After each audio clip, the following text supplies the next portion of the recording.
नमस्कार, एक बार पुनः स्वागत है आप सभी लोगों का हमारे YouTube चैनल समृद्धि आईएएस में और अब की बार मेंस पार सीरीज में।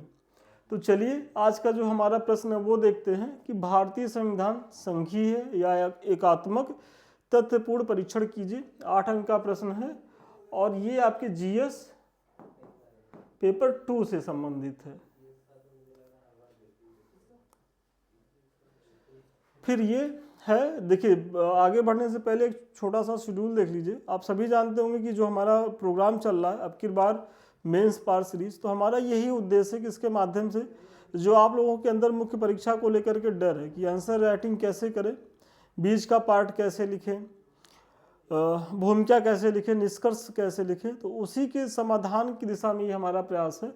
पहली चीज़। दूसरी चीज़, इसके माध्यम से न केवल हम आपको लिखना सिखाएंगे बल्कि यहाँ आप बने रहेंगे तो आपको प्रत्येक दिन मंडे टू फ्राइडे 2 क्वेश्चन जो है वो मॉडल आंसर के रूप में भी मिल जाएंगे और आप चाहें तो हमारे साथ साथ जो है इसको नोट भी करते रहें, तो आपकी चीज़ें तैयार भी होती जाएंगी।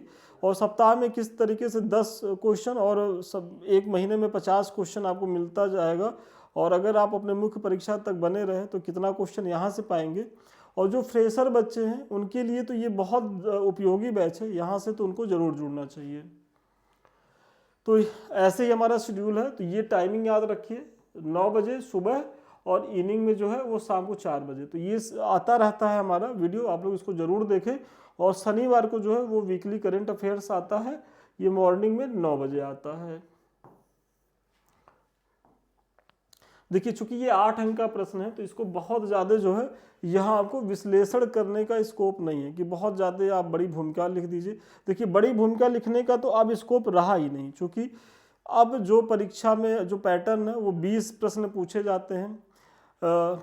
जो प्रारंभ के 10 क्वेश्चन होते हैं वो 8 अंकों के होते हैं, 125 शब्दों में लिखने होते हैं। और बाद के जो 10 प्रश्न होते हैं वो बेसिकली 12 अंक के होते हैं और 200 शब्दों में लिखने होते हैं। तो आपके पास इतना स्कोप नहीं है कि आप बहुत लंबी चौड़ी भूमिका लिखिए, और बहुत लंबी चौड़ी भूमिका लिखने का कोई लाभ भी नहीं है। बस भूमिका वही हो कि आप जो है थोड़ा सा परिचय दे दीजिए 15 से 20 शब्दों में, और आप फिर मेन टॉपिक पे, मेन बॉडी पे उतर जाइए कि हमको जो है किन डायमेंशनों पे उत्तर लिखना है। फिर कंक्लूजन तो ज़रूर लिखिए, लेकिन कंक्लूजन में भी वही 15 से 20 शब्द, इससे ज़्यादा खर्चा करने की ज़रूरत नहीं है। और 8 अंक के प्रश्न में तो जहाँ जरूरत रहे वहाँ पॉइंट दे करके निकल जाइए, मैक्सिमम पॉइंट से निकल जाइए।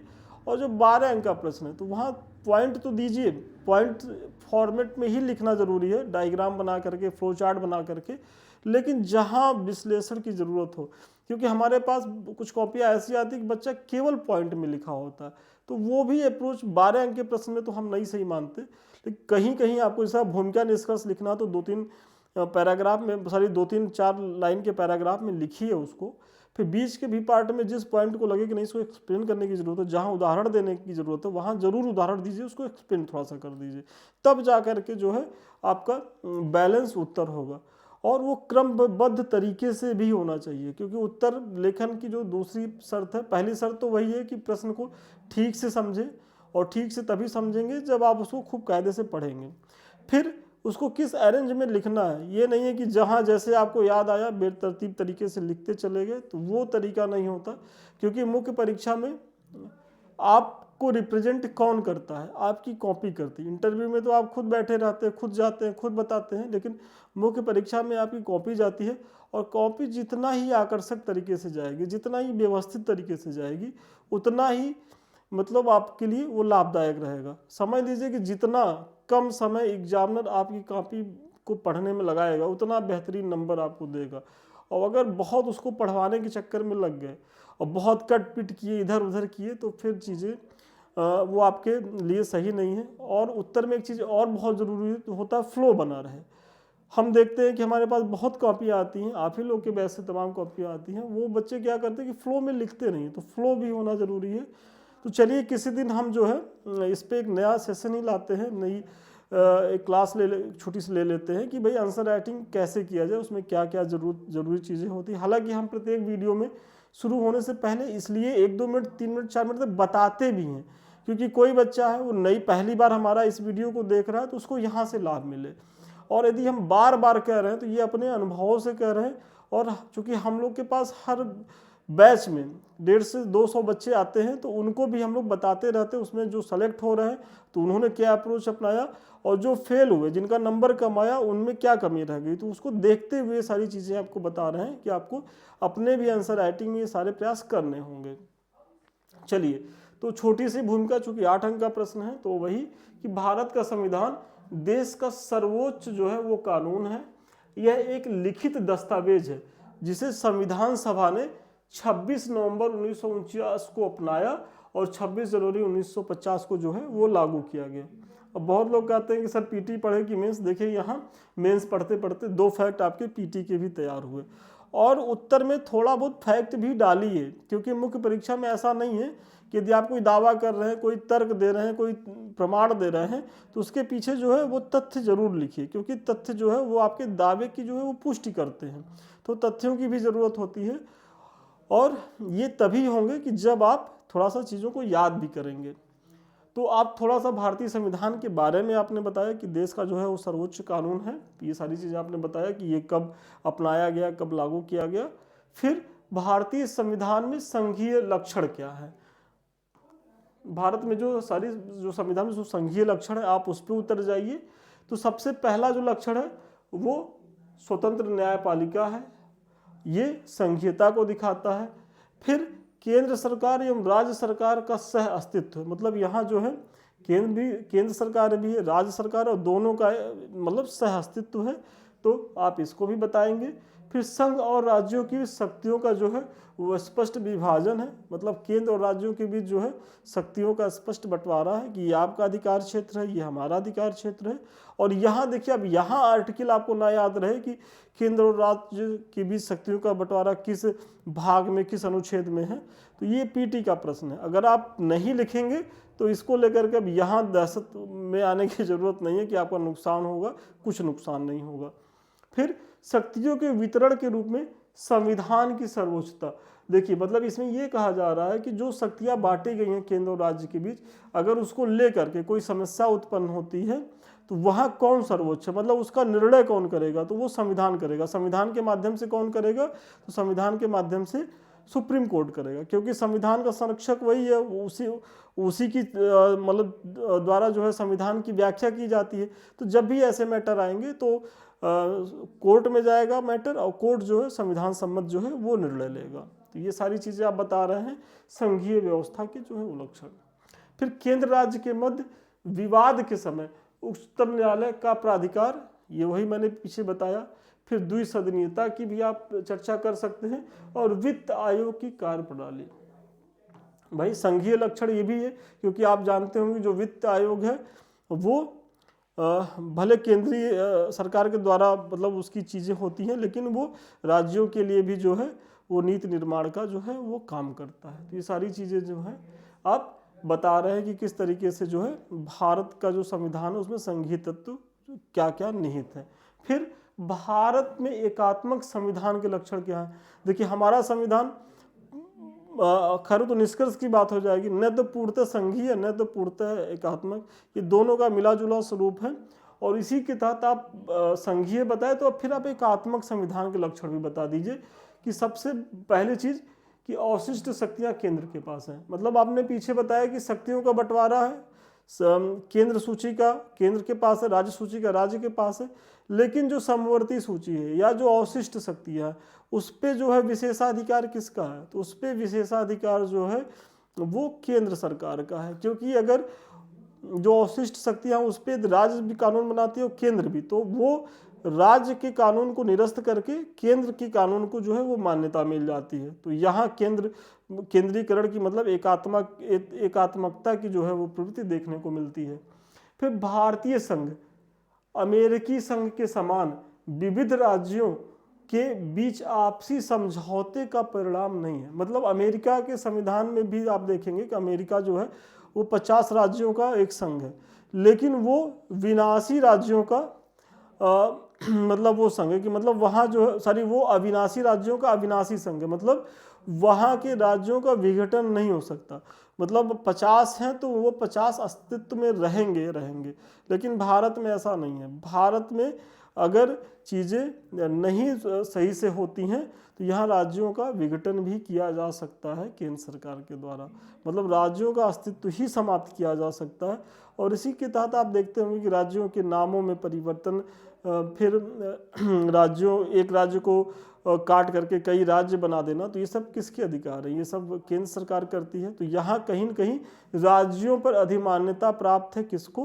केंद्र सरकार को। और देखिए हमारे नीति नियंताओं का इसके पीछे करने का उद्देश्य भी था, क्योंकि आप सभी जान रहे होंगे कि भारत जब 200 साल की औपनिवेशिक गुलामी के बाद आज़ाद हुआ, तो भारत का जो आज स्वरूप आप पा रहे हैं वो स्वरूप वैसा नहीं था। जब हम आज़ाद हुए तो 500 करीब 65 रियासतें जो है वो हमको मिली थी, और सब अपने को स्वतंत्र रखना चाहती थी। तो ऐसे में यदि सबको स्वतंत्रता दी जाती तो ये जो आज अखंड भारत की एक जो कल्पना की जाती है, क्या वो साकार रूप ग्रहण कर सकती थी? तो नहीं। तो इसीलिए उस समय एक मजबूत केंद्र का होना बहुत ज़रूरी था, और उसी के तहत ये एकात्मकता के भी लक्षण जो है वो संविधान में डाले गए, मतलब केंद्र सरकार को जो है वो ज़्यादा शक्तिशाली बनाया गया। तो ये चीज़ें हैं। फिर आगे बढ़ने से पहले छोटी लेकिन महत्वपूर्ण सूचना, आप सभी जानते हैं कि इस समय जो समय है वो मुख्य परीक्षा को लेकर के है, क्योंकि अभी आपने पीटी दिया है, बच्चे मेंस पास कर रहे हैं वो तो मुख्य परीक्षा की तैयारी कर ही रहे हैं, वो करें। साथ ही साथ जिन बच्चों का इस बार प्रीलिम्स रह जा रहा है उनके लिए भी ये बैच बहुत ज़रूरी है, और जो फ्रेशर हैं जिनको 2025 में पीटी देना उनके लिए तो और भी ज़रूरी है, क्योंकि कुल मिला जुला करके अभी जो पूरा समय है 5-6 महीने का वो मुख्य परीक्षा को पढ़ने का ही है। तो इसी के तहत हमारे संस्थान के द्वारा भी टेस्ट सीरीज का आयोजन किया जा रहा है, और बेहद कम फी पे है। तो इसमें क्या कैसे प्रक्रिया, इसको अधिक जानकारी के लिए 7303307507 पे आप संपर्क कर सकते हैं। इसमें हम इतना ही बताएंगे कि देखिए किस तरीके से ये आपकी कॉपी चेक होती है, मतलब जो भी आप यहाँ प्रत्येक दिन क्वेश्चन दिया जाता है और सेम डे ही जो है आपकी कॉपी का मूल्यांकन कर दिया जाता है। ऐसा नहीं है कि हम उसको 24 घंटे के अंदर आपकी कॉपी का मूल्यांकन, और फिर इस तरीके से जो है वो मॉडल आंसर भी दिया जाता है, मतलब कॉपी का प्रॉपर मूल्यांकन तो होगा ही, और सेम डे ही मॉडल आंसर भी मिल जाएगा, और ये प्रत्येक टॉपिक से कराया जाएगा, मतलब आपका कोई टॉपिक जो है वो छूटेगा नहीं। तो अगर आप यहाँ हमारे बैच से जुड़ते हैं तो आपको मुख्य परीक्षा से पहले प्रत्येक टॉपिक पे जो है वो इसी तरीके से नोट्स बन जाएगा आपका, और जब आप परीक्षा में जाएंगे तो बहुत सहज स्थिति में रहेंगे। तो आप इस बैच से तो ज़रूर जुड़िए। फिर चूँकि अब हम जो है इसमें जो हमारे संविधान में जो एकात्मकता के लक्षण हैं वो हम बता रहे हैं। संघीयता के लक्षण तो मैंने बताया ही, और एकात्मकता के लक्षण के तहत अगला जो पॉइंट है कि संघ का राज्यों के प्रशासन एवं विधान दोनों पर नियंत्रण है। इसमें सबसे पहले राष्ट्रपति के प्रसाद पर्यंत राज्यपाल की नियुक्ति, मतलब भाई राज्य का सर्वोच्च प्रशासनिक जो मुखिया होता है वो कौन होता है? वो गवर्नर होता है, और गवर्नर की नियुक्ति किसके द्वारा की जाती है? तो केंद्र सरकार के द्वारा की जाती है। तो कहीं न कहीं गवर्नर जो है वो केंद्र का रिप्रेजेंटेटिव होता है। इसी तरीके से जो अखिल भारतीय सेवाएं हैं, फिर अभी रुक जाइए, इसी में देख लीजिए कि राष्ट्रपति के विचार के लिए विधेयक को आरक्षित करना, मतलब गवर्नर चाहे तो राज्यपाल होते हैं वो किसी भी विधेयक को राष्ट्रपति के विचारार्थ जो है वो आरक्षित कर लेते हैं। तो ये भी चीज़ें हैं। फिर जो अखिल भारतीय सेवाएं हैं उसके तहत जो अधिकारी होते हैं उनको कार्डर अलाट होता है, लेकिन वो रिस्पॉन्सिबल किसके प्रति होते हैं? वो केंद्र सरकार के प्रति होते हैं, मतलब उनकी निष्ठा जो है वो केंद्र सरकार के प्रति होती है, उनका वास्तविक बास जो होता है वो केंद्र सरकार होता है, भले ही उनको जो है उत्तर प्रदेश कैडर, बिहार कैडर दिया जाए, लेकिन और इसीलिए उनको समय समय पर प्रतिनियुक्ति पे सेंट्रल की भी चीज़ों में लाया जाता है। यही कारण होता है ताकि उनका एक अटैचमेंट केंद्र से जुड़ा रहे, क्योंकि अगर ये सब चीज़ें राज्य के हाथ में चली जाएंगी तो राज्य को नियंत्रित करना कठिन हो जाएगा। और कभी कभी आप देखते होंगे कि बहुत से ऐसी राज्य सरकारें हैं जब केंद्र में दूसरे दल की सरकार हो और राज्य में दूसरे दल की सरकार, तब ये नौकरशाही भी समस्या उत्पन्न करती है। और कई आप मुख्यमंत्री को देखे होंगे वो कहते हैं कि हमको जो है संघ लोक सेवा आयोग के अधिकारियों की ज़रूरत नहीं है, हम अपने जो state service commission, public service commission है, यहीं के अधिकारियों से हम प्रशासन चला लेंगे। लेकिन वो ऐसा कर नहीं सकते क्योंकि वो उनके अधिकार क्षेत्र में नहीं है, और यही एक केंद्रीकरण का बहुत शानदार उदाहरण भी है। फिर एकल न्यायपालिका की बात आप कर दें, ये भी जो है केंद्रीकरण की ही प्रक्रिया है। और सबसे बड़ी चीज जो एकल नागरिकता, मतलब आप अमेरिका में देखेंगे कि अमेरिका का जो नागरिक होता है उसके बाद दो नागरिकता होती है, एक राज्य का भी होता है और फिर दूसरी नागरिकता किसकी होती है, देश की होती है। लेकिन हमारे यहाँ केवल हम इंडियन हैं, मतलब नागरिकता भारतीय, मतलब भारत के निवासी हैं। यहाँ उत्तर प्रदेश बिहार से कोई मतलब नहीं, आप किसी भी राज्य से हो कोई फर्क नहीं पड़ता, आपकी नागरिकता केवल भारतीय है। तो ये एकात्मकता का बहुत सुंदर उदाहरण है। अखिल भारतीय सेवाओं की मैंने चर्चा कर ही दी है। फिर वित्त आयोग भी जो है एक तरीके से कहने को तो जो है इसका काम जो है राज्य और केंद्र के बीच सामंजस्य बिठाना, लेकिन यहाँ भी केंद्र जो है अपने एजेंडे को ही जो है वित्त आयोग के माध्यम से जो है लागू करता है। और इसीलिए जो फाइनेंस कमेटी होती है वहाँ राज्य के जो मुख्यमंत्री हैं कभी कभी बहुत रुष्ट होके जाते हैं, बहुत ज़्यादा आपत्ति दर्ज करते हैं कि जो हमको जो है उचित जो है वो हक नहीं मिल रहा है। फिर नियंत्रक महालेखा जो परीक्षक है ये भी जो है वो केंद्र के ही नुमाइंदे के तहत जो है वो काम करते हैं और एकात्मकता के तहत ही आएंगे। तो ये सारी चीज़ें आप बता दीजिए। और देखिए इन सबों को सब में जो है एक्सप्लेन करने की जरूरत नहीं, जहाँ थोड़ा सा लगे कर दीजिए, क्योंकि 8 अंक का प्रश्न है, 125 शब्दों में लिखना है।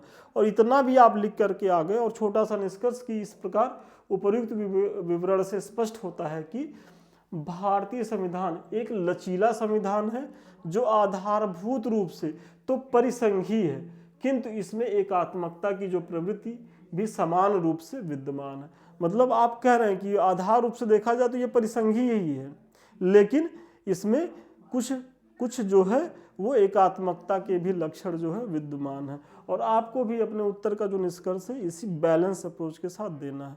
तो चलिए आज के प्रश्न का जो उत्तर था वो यही तक था। ये कुछ लिंक है, समृद्धि IAS का टेलीग्राम चैनल है, ये यूट्यूब सब चैनल है, संदीप मिश्रा ऑफिशियल चैनल है। यदि आप लोगों ने इन सब चैनलों को नहीं अभी तक सब्सक्राइब किए हैं, नहीं जुड़े हैं, तो आप लोग इससे जुड़िए, क्योंकि यहाँ आपके परीक्षा से उपयोगी बहुत सी जानकारियाँ टाइम टू टाइम संस्थान के द्वारा निःशुल्क लाई जाती हैं, तो आप लोग इसका लाभ लें। तो चलिए आज के लिए इतना ही, पुनः मिलते हैं नए वीडियो में नए क्लास के साथ। तब तक के लिए धन्यवाद, शुभकामनाएं आपको।